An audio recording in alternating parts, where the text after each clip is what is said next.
Hello friends, this video is about how to reduce belly fat the correct way. That is what I did and that you can do too. चाहे वो आपका post caesarean हो या without caesarean हो, हर तरीके से ये जो टेक्निक मैं आपको बताने वाली हूँ ये कामयाब होएगी। तो ध्यान से सुनिए, एंड तक देखिएगा वीडियो एंड ये होगा आपके लिए बहुत यूज़फुल। तो सबसे पहला कंसेप्ट कि क्या स्पॉट रिडक्शन की फेस का फैट कम कर दिया जाए, बेली का फैट कर दिया जाए, क्या ये पॉसिबल है? इज़ इट टेक्निकली पॉसिबल कि हम कोशिश करेंगे अपने जो ब्रेस्ट हैं वो तो नहीं बड़े रहें लेकिन एब्डोमेन आपका घट जाए? टेक्निकली नहीं पॉसिबल है। अगर आपका फैट रिडक्शन होगा तो बॉडी में हर जगह से होगा, एक पर्टिकुलर जगह बेली से नहीं होएगा। तो इसका सिंपल सा मीनिंग ये हुआ कि अगर आपका फैट कहीं पे भी एक्सेस है, चाहे वो फैट पे है, पेट पे है, बैक पे है, कहीं पे भी है, तरीका एक ही है, calorie deficit. And what does calorie deficit mean? Calorie deficit means कि जितनी आपकी बॉडी की कैलोरी रिक्वायरमेंट है उससे आपको थोड़ा सा 200-300 किलो कैलोरी कम खाना है। और उसके लिए आप कैसे जानेंगे कि आपकी बॉडी की कैलोरी रिक्वायरमेंट क्या है? There is something called total daily energy expenditure. जो आप गूगल में जाएं, डालें इस वर्ड को and you will find a whole lot of calculators for free, जिसमें आप अपना एज डालें, वेट डालें, एट्सेट्रा एट्सेट्रा, आपकी फिजिकल एक्टिविटी डालें और उससे एक अप्रॉक्सीमेट आइडिया आ जाएगा कि आपकी टोटल डेली एनर्जी एक्सपेंडिचर क्या है। तो अगर मान लो अज्यूम करो कि वो 1700 किलो कैलोरी आता है तो और आपको अपना बेली फैट कम करना है तो आपको खाना है 1400 किलो कैलोरी, यानी 300 कैलोरी कम। सो नेचुरली अगर आप वर्क जो है वो ज़्यादा करेंगे और अंदर में पेट्रोल कम डालेंगे, यानी गाड़ी ज़्यादा चलाएंगे और पेट्रोल जो है उसमें कम डालेंगे, तो क्या होगा? गाड़ी जो है वो डेफिसिट में जाएगी ना। लाइक वाइज आपके खाने का भी यही होना है कि आप काम ज़्यादा करो और भोजन जो है उस अनुपात में थोड़ा सा कम कर दो। That is one.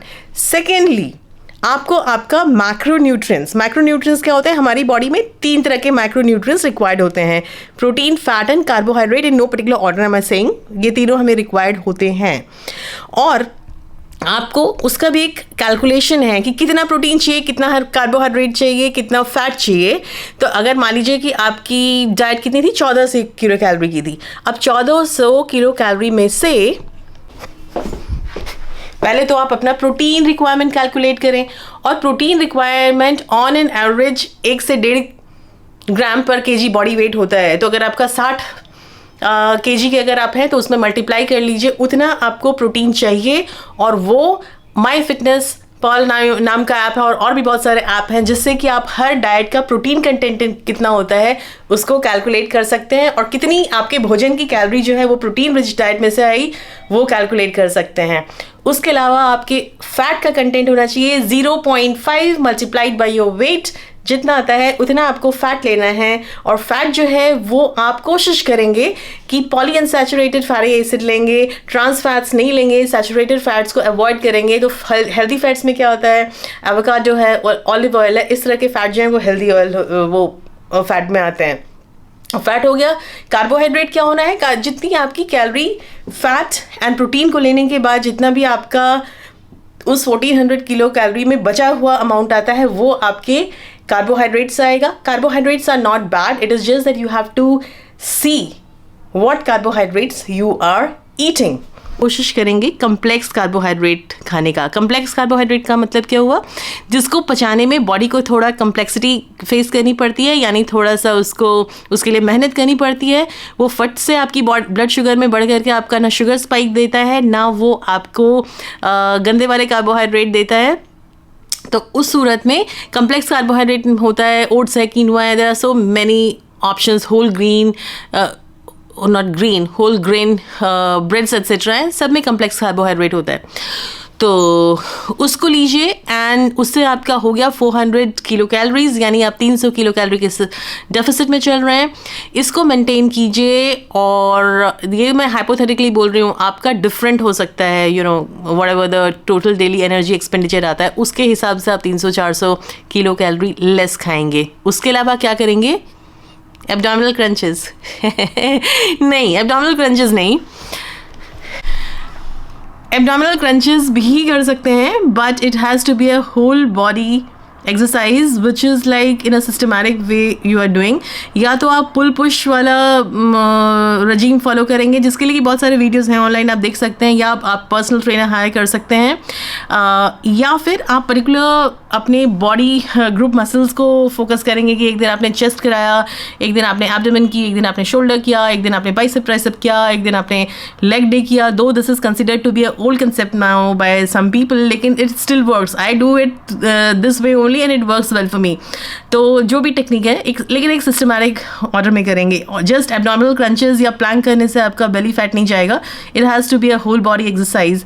तो उसको कीजिए, be consistent in it. Consistency is the key when it comes to exercise. You have to find your motivation. शुरुआत में 10 दिन you have to find your motivation and then it becomes your discipline. इस पर भी एक video बाद में करूँगी, how to be consistent and motivated, but आज के लिए जस्ट शॉर्टकट में बता रही हूँ।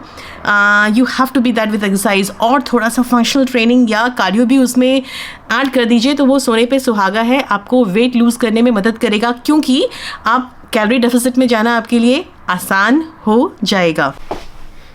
और उसके अलावा क्या करेंगे, सोएंगे। सोने का 8 घंटे स्लीप करेंगे। और जब मैं बोलूँ सोएंगे तो मत बोलिए हा, बिकॉज मेरे शॉर्ट्स पे किसी ने लिखा था हा। अरे शॉर्ट स्लीप जो है वो बहुत ही इंपॉर्टेंट है, क्योंकि स्लीप के दौरान ही आपकी रिकवरी होती है। जो दिन भर में आपकी बॉडी में टॉक्सिन्स रिलीज होते हैं, जो आप एक्सरसाइज करते हो, जो आपके मसल ग्रुप का फटीग होता है, वो सारी रिकवरी आपकी स्लीप में होती है। तो एडिक्वेटली स्लीप कीजिए, हाइड्रेट कीजिए, एक्सरसाइज कीजिए। बहुत रिगरस एक्सरसाइज करने की ज़रूरत नहीं है, मैं करती हूँ, बट दैट इज़ क्योंकि मुझे मज़ा आता है करने में। अगर आपको मज़ा आता है रिगरस करने में, आप कीजिए। अगर आपको नहीं आता है तो 1 घंटे के लिए माइल्ड टू मॉडरेट एक्सरसाइज भी करेंगे, चलेगा, बट न्यूट्रिशन आपका टू द पॉइंट होना चाहिए। और देन आपका फैट जाएगा, बेली फैट आपका जाएगा। ना जाए तो मेरा आप नाम बदल देना। और जस्ट बेली फैट ही नहीं जाएगा, होल बॉडी फैट जाएगा। Don't aim for spot reductions, they are not feasible. और वो जो होता है ना कि गर्म पट्टी लगा लिया यहाँ पे या स्टीम दे दिया and all those fancy things, they don't work, they are not the right way. और मैंने आपको पहले वीडियो किया ही है जिसमें मैंने आपको लाइपोसक्शन और मेसोथेरेपी के बारे में अपना विचार सुविचार बताया है। And I don't recommend, only way which is long lasting and sustainable is this, where you eat your nutrition, macronutrients, micronutrients to the point. Micronutrients are like vitamin, minerals etcetera, उसकी भी बहुत ज़रूरत होती है। उस पर भी मैं कभी वीडियो करूँगी, that it is not just macronutrient which is important, even micronutrients are very important when you are talking about overall health, about longevity, about so many other things, about the glow on your face, skin। देखो आपको दिख रहा है ना, मेरे को दिख रहा है, तो ये सब जो है ना अच्छे से माइक्रोन्यूट्रिएंट्स खाने का नतीजा, ये सब मैक्रो से नहीं आता। तो we will talk about that. And no, there is no filter, ठीक है। कोई अगर बोल रहा फिल्टर है तो कोई फिल्टर नहीं है, this is how it is, right. So yeah, so this was about how to reduce belly fat. ये देखो झूठ नहीं बोल रही, ऐसे ही मैंने ना अपना रिड्यूस किया है। और मैंने एक ट्रांसफॉर्मेशन वीडियो भी अपलोड किया हुआ है, तो उसको आप देख लेना, 12 वीक का मेरा ट्रांसफॉर्मेशन चैलेंज, कि उसमें और डिटेल में मैंने बताया हुआ है मेरे struggles and how it was possible. Till we meet next time, have a good week ahead and please do subscribe the channel if you have not already done so. क्या देख रहे हैं आप?